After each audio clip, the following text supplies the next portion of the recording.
In this video, I will share with you how we scaled a brand to 1.1 million in revenue with almost 300,000 in profit by using mainly Facebook ads as our main traffic source. So let's take a look at the results first. This is for this year, and last month we made 300,000. We started this website last year, so it was more of like in the middle of the year, and by the end of the year we made, let me just double check how much, but it was pretty decent revenue, so 1.5 million. And this year we will do much better. As you can see, we started the website in June, and this is the scale in Q4, so we had a pretty good quarter, and this year we're already doing much better. In terms of profitability, we use Lifetimely. This is an amazing software that can track your profits, and you can see exactly what is going on in the business. So if you're not using something like that, this is the first thing that I would do. And basically this year we made, as I shared, 1.1 million in revenue. We spent 500,000 on marketing, which is quite a lot. And we have 275,000 in profit. And basically, in order to scale this brand, we use mainly Facebook ads. And in this video, I'm gonna share with you how to test new ad creatives, how to scale by using the vertical scaling method, how to use horizontal scaling, how to use remarketing, and I also cover creative angles example, because this is a big one in order for you to be able to scale your account. So let's start with how do you even test new creatives. And the best way to go about it is to have multiple campaigns. So if you have one collection of products, then you can have only 3 campaigns. If you have 2 collections, then you need to have 6 campaigns, and so on. So the first one is using ad set budgets. The reason why we use ad set budgets is because each of these ad sets is having just one creative, and we can properly test and see exactly what is going on and find which are the winning creatives so we can scale them. This is the best way to go about it, and that's what I would suggest. In terms of a daily budget, you put your daily budget as your target CPA. So if your target CPA is 42 euros, then you put 42 euros. It's very straightforward. And when do you cut an ad set is basically when you have 3 or 4 days of spending without you achieving your target CPA, then I would shut it down. So if I spend 150 bucks and I don't get a sale, I have to take it down. And at the same time, if you spend 150 bucks, but your CPA, for example, is 50, then you can keep it for another day or 2, simply because it's very close to your target. So that's the way to go about it. It's very important to have a proper system in order for you to be able to test efficiently. And today I just got access to a new account actually. And when I took a look how they're testing, that's one of the main mistakes that they're making. So basically they have a campaign structure which is using only one ad set and all of the creatives inside. It's a very common structure, as I said, but it's not really effective. The reason why it's not really effective is simply because Facebook is prioritizing specific creatives and you're not able to test everything and see how each creative will perform. So if we take a look at this example, for the last 30 days, they have 10 ads. So the first thing is they're not producing enough.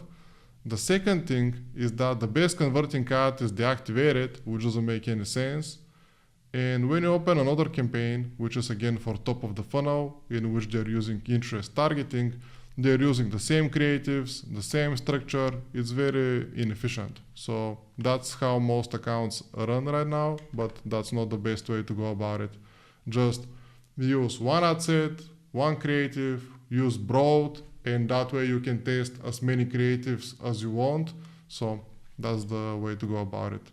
Vertical scaling is basically taking your winning ads and adding them to Advantage Plus campaign. This is the most effective way right now. So let me just open one of my accounts, for example. And keep in mind that I'm using this structure in all accounts. This is not just for this account. All accounts are more or less like the same. And basically in your scaling campaign, what you want to do is you want to have a higher daily budget, and you also want to have your best performing creatives inside. So whatever is working well in your testing, then you have to add it into your scaling campaign. This is the best way to scale, and make sure that you monitor and optimize this specific campaign every single day. You open it, you see what happened last 7 days, yesterday, the day before, and so on. And you prioritize the creatives with better performance. This is the ultimate way to use Advantage Plus. Many people just put Advantage Plus and then they throw the creatives and leave Facebook to do its magic. I think this is not the best way to go about it. I think you still have to jump into the campaign, see what is going on, and help the platform a little bit. So if you see that you have a creative with 5 ROI and it's not getting most of the spending, and you have another creative with 2 ROI, then you can deactivate it and just keep the one that is winning so Facebook can actually prioritize. However, it also depends on your KPI. If your KPI is 1.5 ROI, then you should not touch anything. So it's always based on the situation. And the next thing is horizontal scaling. So this is a big one that not many people use. And to give you a practical example, let's take a look at our testing campaign. And then you can see that I have new ad sets which are targeting people above 40 years old. So what you can do is you can take one of your winning ad sets and then you can try many different things.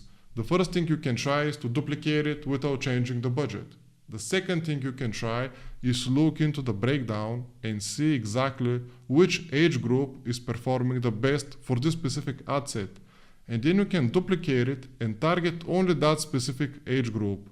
The next thing you can do is use lookalike audience. So you can take your winning ad and you can duplicate it into lookalike audience, and you can do the same by using interest targeting. And all of these are different ways for you to be able to scale horizontally. The next thing you can do is look at your Shopify analytics, find the best converting countries or states, and then duplicate that winning ads into these specific states. This is another way to go about it. So there are multiple ways to scale. I don't think you should just use the vertical scaling or the horizontal scaling. I think you should use both. I use both. I see the most success with both. So that's what you should use. And the next thing is remarketing. So how do you even remarket? I keep my remarketing extremely simple. I don't have complex funnels. I don't break down the audience by people who sold the ad 3 days ago, 1 day ago, and so on. So basically I have 2 different audiences.